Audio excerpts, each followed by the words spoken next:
જો અમારા માથા ઉપર ભારો ને નાની એવી વાટ છે, એમાં ચાલતા ચાલતા ઘરે જઈએ છીએ.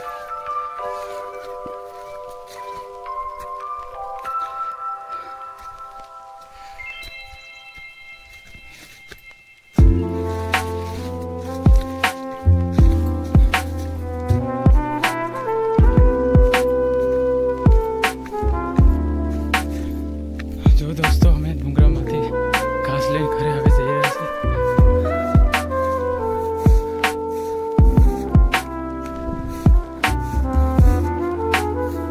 કમસે કમ 5 કિલોમીટર અહીંથી ચાલવાનું છે, ઘર સુધી જવાનું છે. ઘરે પહોંચાડવાનું છે અને એટલે બધી દૂર અમારા ખેતરો છે.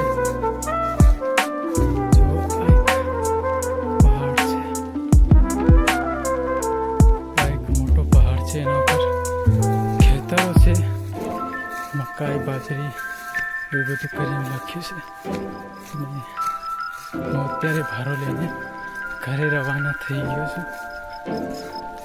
લગભગ 4 કિલોમીટર જેટલું કાપવાનું છે.